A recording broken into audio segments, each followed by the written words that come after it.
Hay una creencia que dicen que las parábolas que Jesús habló en su tiempo no solo eran parábolas, no solo eran historias, no solo eran cosas que quería enseñar, sino que también eran profecías que Jesús estaba diciendo para la iglesia y de las cosas que iban a suceder.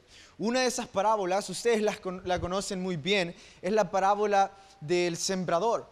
Dice la parábola que salió el sembrador y empezó a tirar muchas semillas. Empezó a caminar por el campo, por la tierra, y empezó a esparcirlas, empezó a tirarlas.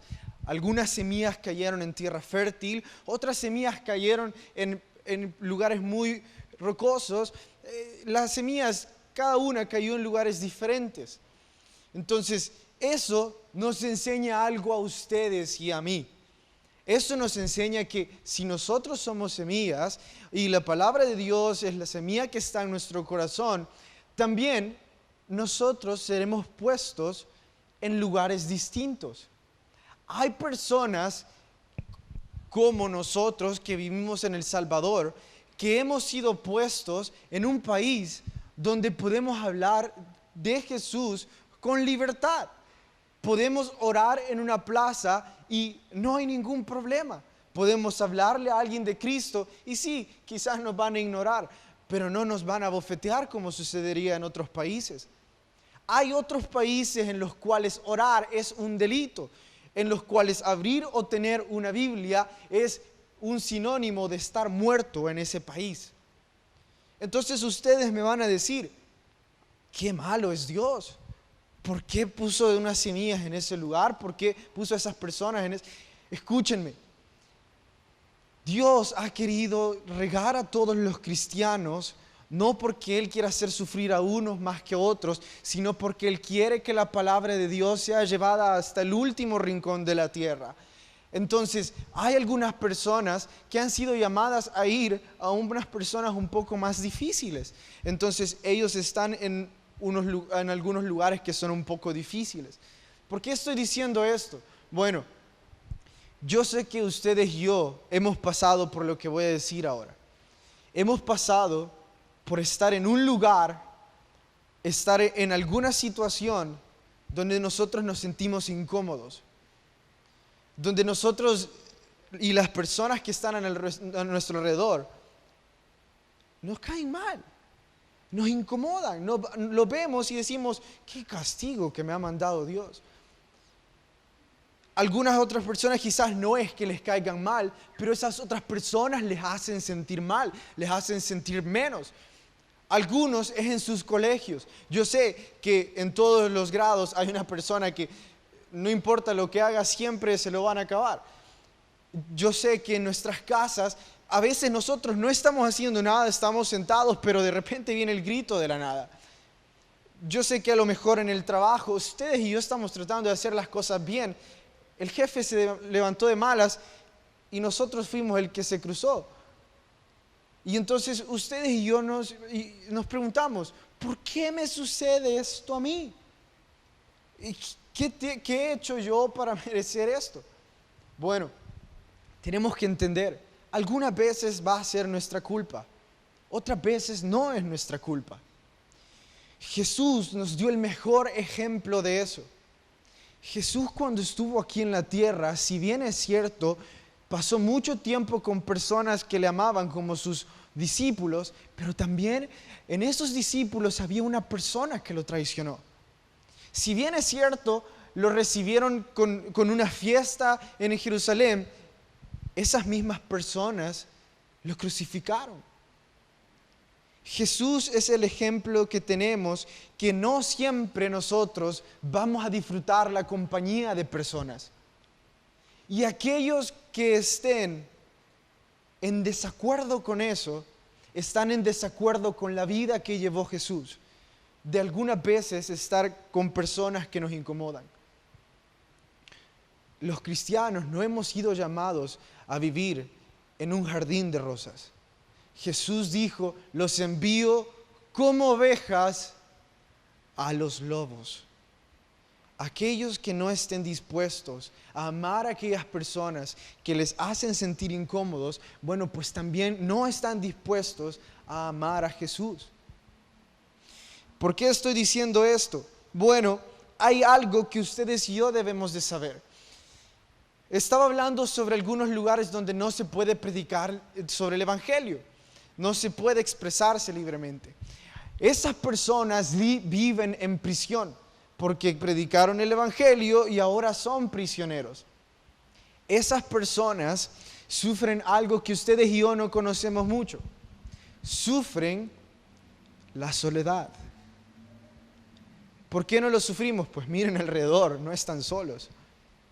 Esas personas sufren la soledad porque son encarcelados. Así como Juan, el apóstol Juan, fue encarcelado. Dice la Biblia que el apóstol Juan fue encarcelado en la isla de Patmos. Fue ahí mandado, desterrado, y él estaba solo. Bueno, pues quiero contarles lo que sucedió mientras Juan estaba solo. Es cierto, Juan no tenía la compañía de humanos, pero él tenía la compañía de algo más especial. Tuvo la compañía del Dios Trino, pudo estar con Dios, Espíritu Santo y Jesús, tanto así que le fue revelada el libro de Apocalipsis mientras él estaba solo. Esa es una muestra de que la soledad no significa un castigo divino. Pero también leemos en otra carta que a Juan le dolía eso. En la segunda carta de Juan, verso 12, no es necesario que vayan ahí, Juan le está escribiendo a la iglesia y le está diciendo: ahora no los puedo ver y les estoy escribiendo, pero mi gozo va a ser cumplido cuando yo les pueda decir esto cara a cara. Porque Juan sufría de no tener personas a su alrededor. Juan sufría de estar solo. Sí, tenía la compañía de Dios, pero él estaba sufriendo de no tener personas alrededor. Entonces, no está mal sufrir porque estamos solos. Escúchenme, no está mal. No está mal estar triste porque no hay personas a nuestro alrededor. ¿Por qué? Porque Jesús fue humano. La salvación se nos presentó por medio de su humanidad. Y ahora Él vive en nosotros. Ahora bien, como Él vive en nosotros, nosotros ahora podemos disfrutar de Él, de Jesús. Entonces, lo que estoy tratando de decir es que cuando yo paso tiempo con amigos cristianos, cuando yo paso tiempo con mis amigos del equipo, en realidad yo no paso tiempo con esas personas. Yo estoy pasando tiempo con Jesús. Qué extraño se escucha eso. No, Jesús vive en nosotros. Y es por eso que yo puedo disfrutar mi tiempo con esas personas. Hay algunas personas que cuando se ven, se saludan de una manera muy expresiva. Ustedes saben, las niñas hacen su gritido y se abrazan y todo eso. Los varones a lo mejor, ¡hey!, y damos una palmada. Algunas veces nosotros nos alegramos de ver a personas, y lo cual está bien. Deberíamos de alegrarnos de ver a personas, porque gracias a Dios están esas personas ahí. Uno de los mejores ejemplos que yo les puedo dar, casi nunca hablo de ellos, pero yo creo que ellos son un buen ejemplo y son los estudiantes que han ido por Patmos. ¿Por qué? Les voy a contar algo curioso de Patmos. En Patmos uno no puede esconder nada. Nada. Si usted es chuco y no le gusta bañarse, no lo puede esconder, vive con ellos 4 meses. Si es Aragán, no lo puede esconder. No hay nada que pueda esconder en Patmos. Lo van a ver en su peor momento, en su mejor momento, lo van a ver, lo van a conocer muy bien. Entonces, ¿qué se requiere para que me caiga bien un compañero en Patmos? Aceptarlo tal y como es. ¿Por qué? Ahora le conozco todos. Y saben que hasta que ellos se logran, pasan, yo he visto, hay algunos que pasan 3 meses y medio y no se hablan, se caen mal. Pero hasta que se aceptan, se hacen grandes amigos. Incluso el último día de la graduación se toman selfies, se abrazan, oran el uno por el otro. ¿Por qué? Porque ahora se aceptan, ahora se conocen más.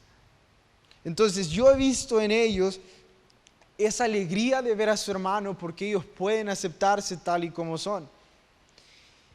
Ahora bien, nosotros como tenemos esa compañía diaria, como todos los días vemos a personas, como venimos a una iglesia donde hay otros cristianos, como tenemos eso, a veces lo desdeñamos, a veces lo despreciamos, lo desvaloramos. Entramos a la iglesia y decimos, sí, aquí está esta persona otra vez. Sí, hola. No nos importa que hayan personas a nuestro alrededor. Y déjenme decírselos así. La comunidad cristiana es un don de Dios. La comunidad cristiana es un regalo que Dios nos ha hecho a ustedes y a mí. Entonces, lo que quiero decir que todos ustedes aquí son un regalo para mí, sí.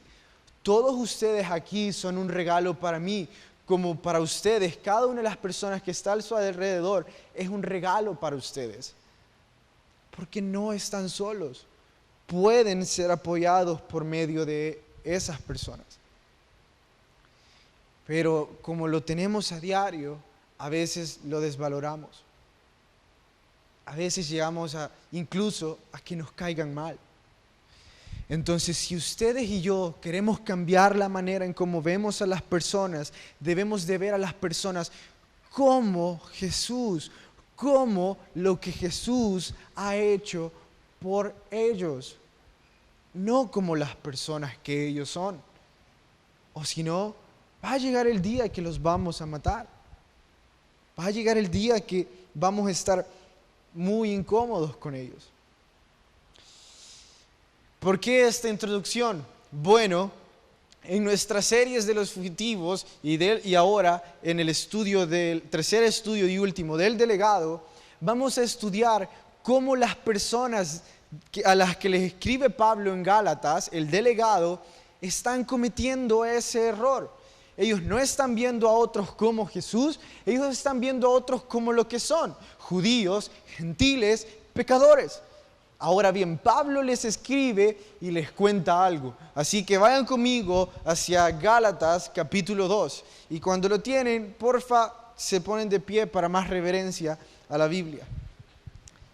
Capítulo 2 de Gálatas, verso 11.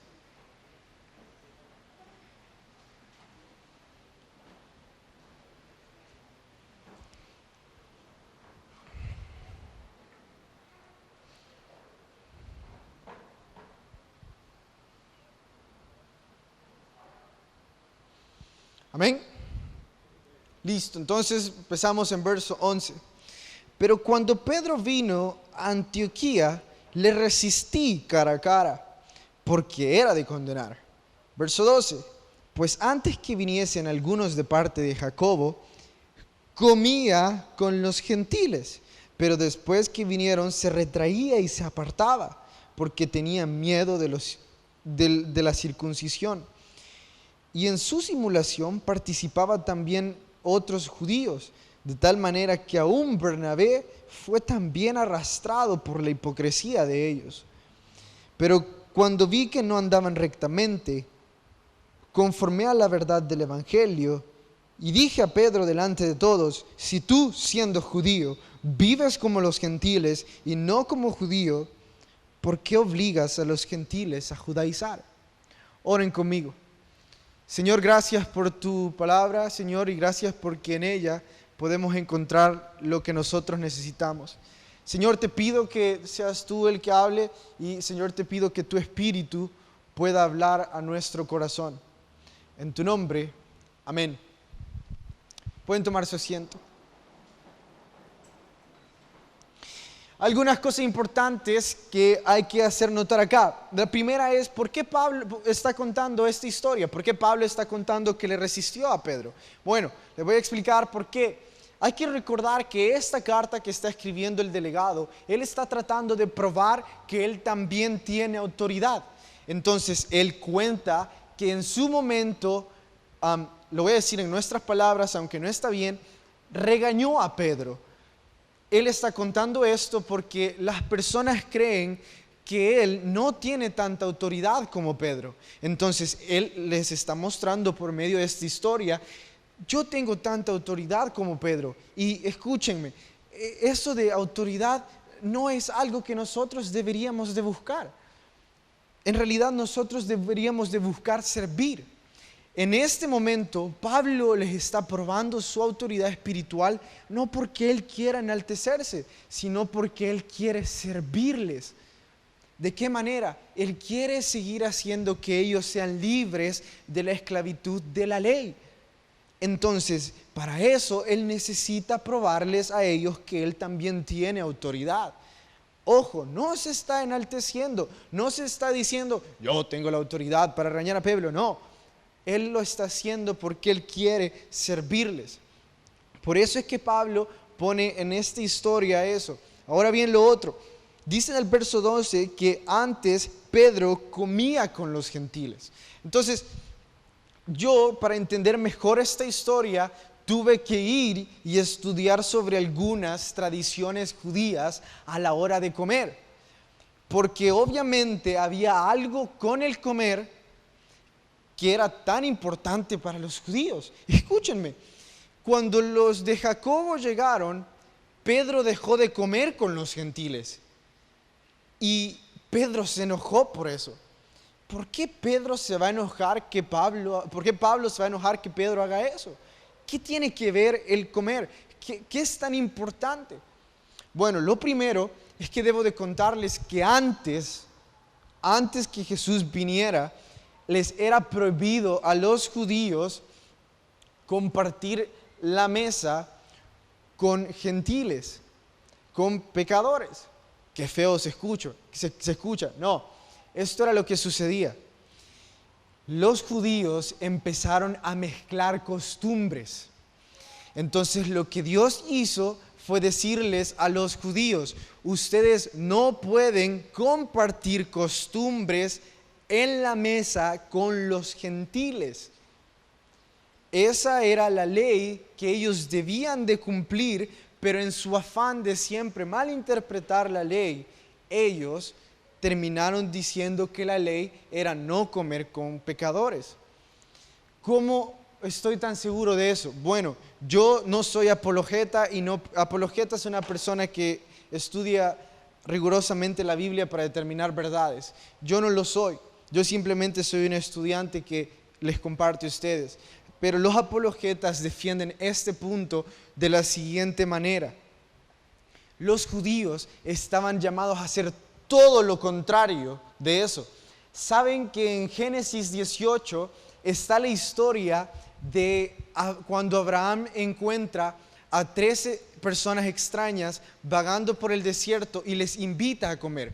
Antes de seguir con la historia, Abraham es el padre de la fe. Abraham es el patriarca de los judíos. Abraham es todo para los judíos. Para los judíos hablar de Abraham es como algo increíble para ellos, el padre de todos. Entonces, cuando hablamos de Abraham, ellos siguen el ejemplo ciegamente. Abraham vio a estas 3 personas en el desierto y cuando él los ve, dice la Biblia que sale corriendo hacia esas personas y cuando los encuentra les dicen, por favor, déjenme traerles un poco de agua, les voy a dar agua para los pies, les voy a traer frutas, por favor descansen un rato. Abraham le estaba dando el ejemplo a los judíos de ser hospitalarios, de ser muy gentiles con los extranjeros, con ser muy gentiles en invitar a las personas a la casa. Es más, dentro de las costumbres que los judíos tenían, era que si una persona venía a mi casa, yo estaba feliz de darle de comer. Yo le lavaba los pies, porque antes no habían zapatos, eran sandalias, entonces estaban tierrosos, yo le lavaba los pies, le ungía su cabeza con aceite, le traía agua fresca. Había una serie de costumbres para ellos, porque ellos estaban llamados a ser hospitalarios.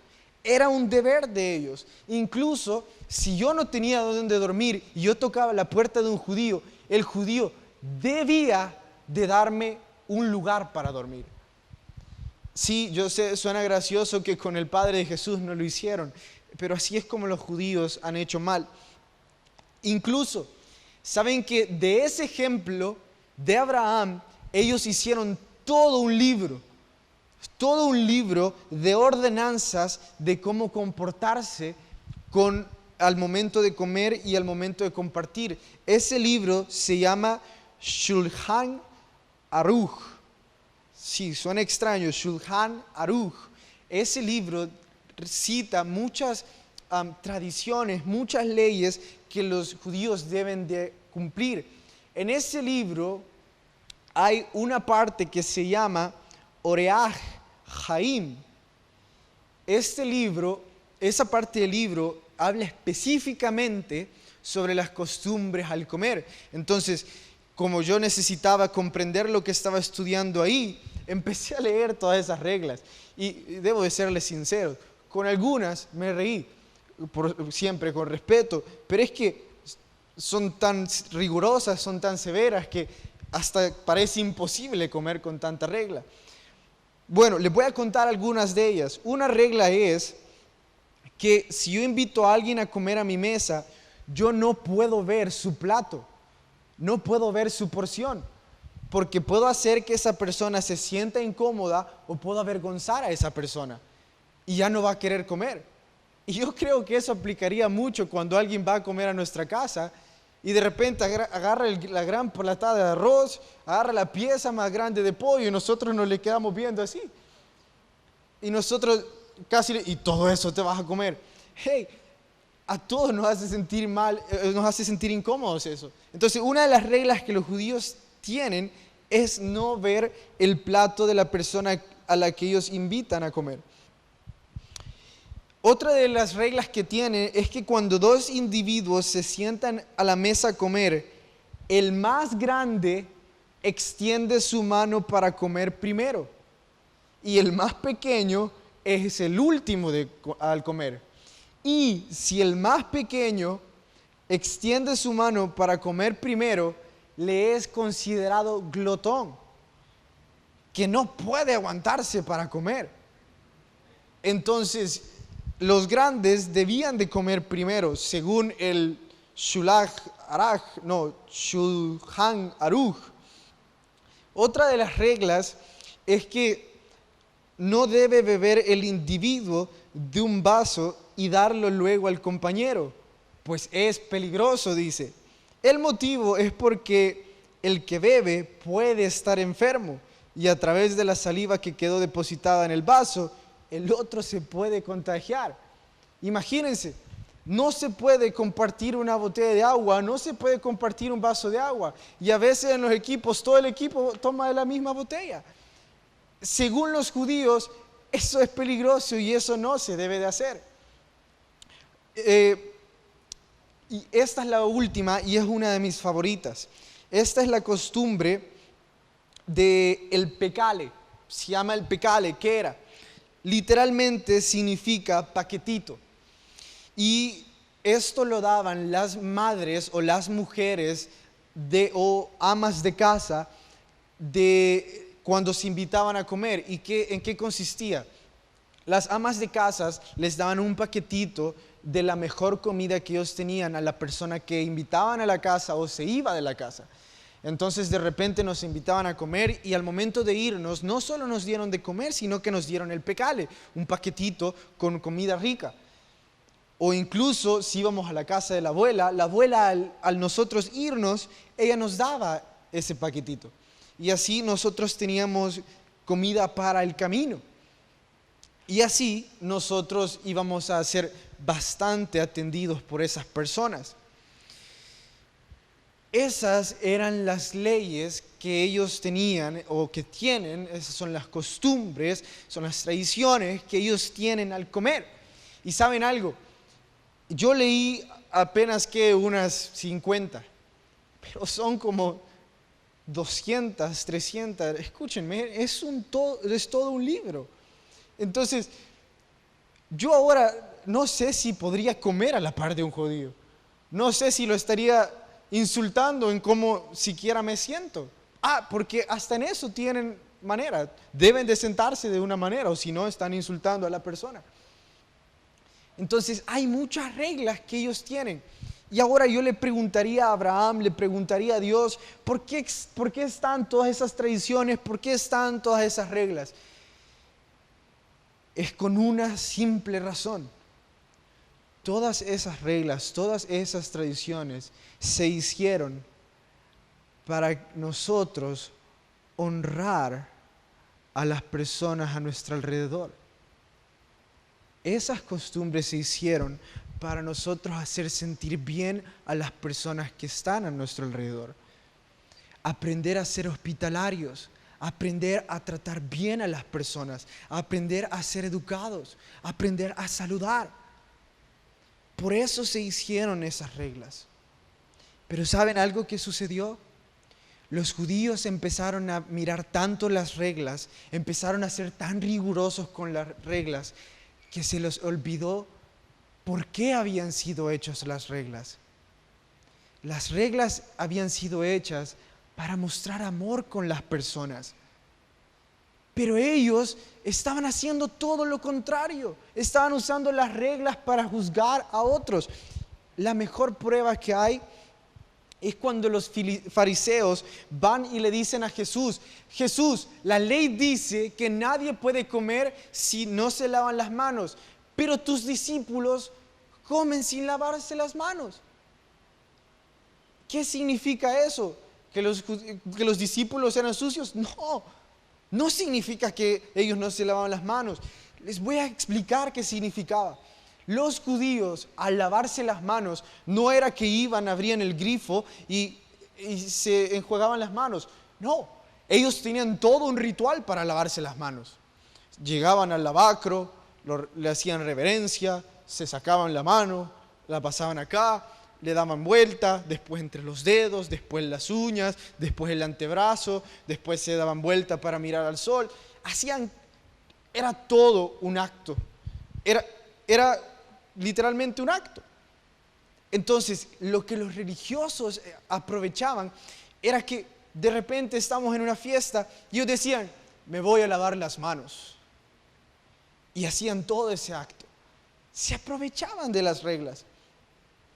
Los judíos simplemente se limpiaban.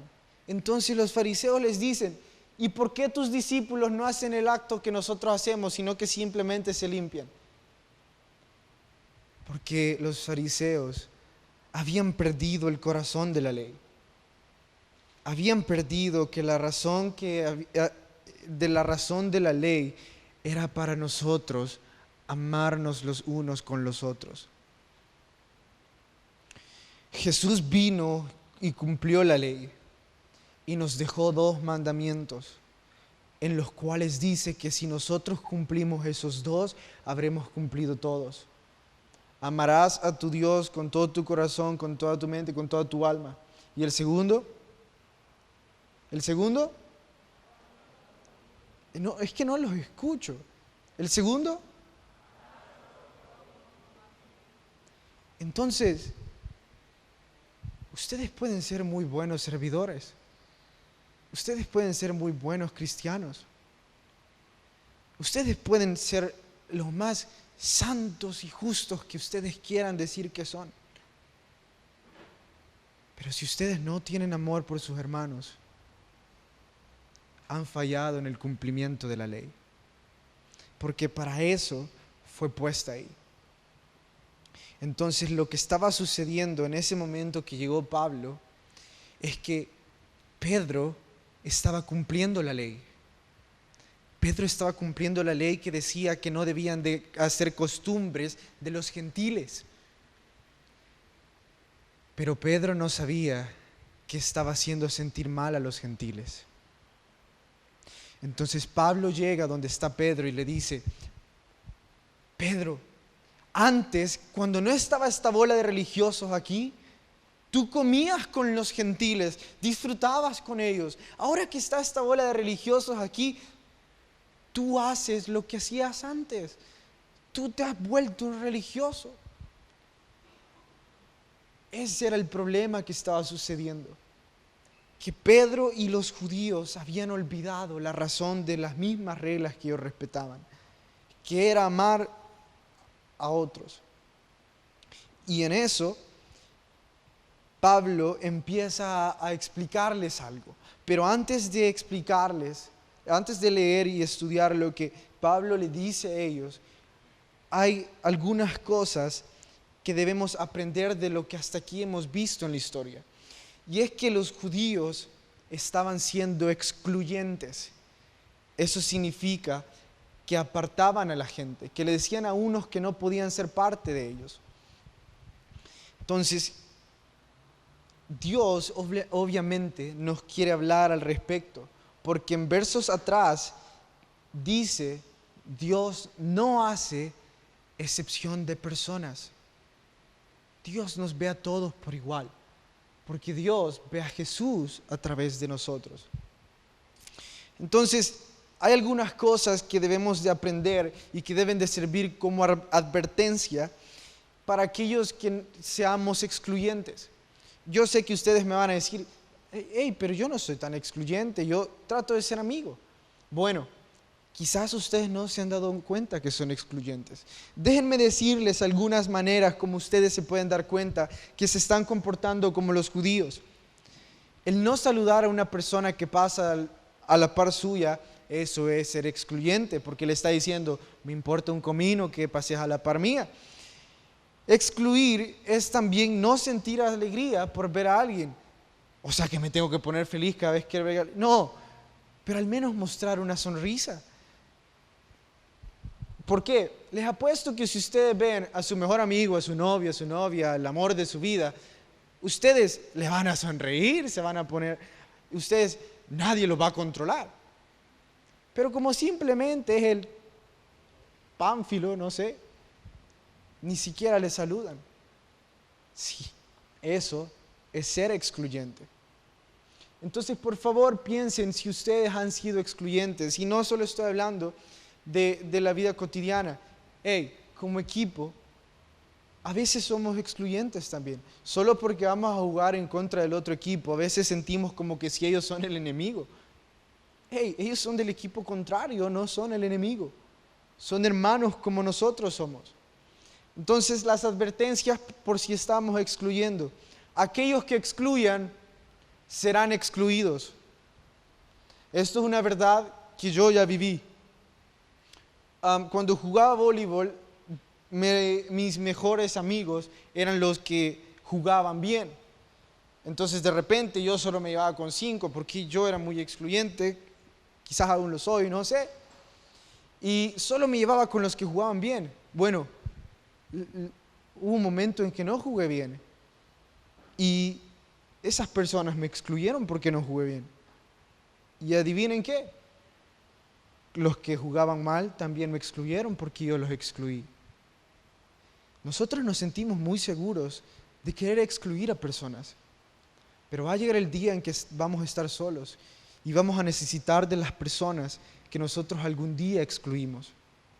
Vamos a necesitar de la persona, del otro equipo al que nosotros le insultamos o al que nosotros dijimos, a este me lo quiebro. Algún día lo vamos a necesitar. La vida es así, nos da grandes lecciones. Otra lección, la misma misericordia que tienes con otros, tendrán contigo. Algunas personas me van a decir, no, pero es que yo excluyo, porque míralo cómo se comporta, míralo cómo te trata. De eso trata la misericordia, de eso trata el perdón. Si ustedes y yo no aprendemos a perdonar, a ser misericordiosos con otros, va a llegar el día que con la misma vara que medimos, vamos a ser medidos. Y así como nosotros no quisimos perdonar a otros, así como nosotros no quisimos tener misericordia con otros, así van a hacer con nosotros. Y eso va a doler mucho, porque vamos a sentir lo que hicimos sentir a otros. Última cosa, la condena es peor si envenenas la mente de otros.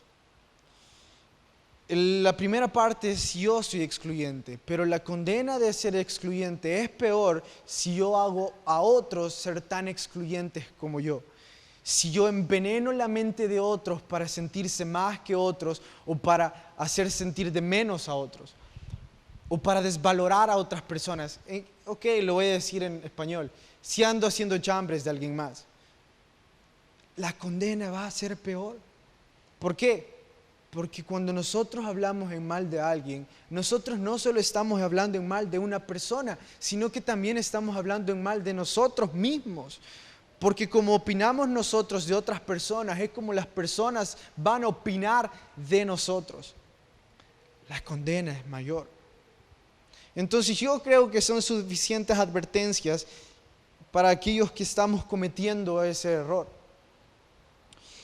Los excluidos.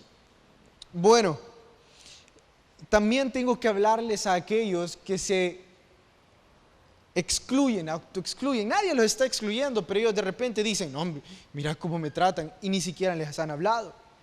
Bueno, hay algo que nosotros debemos hablar, y lo voy a hacer rápido para que no llueva. Es que a veces nosotros juzgamos a las personas antes de conocerles.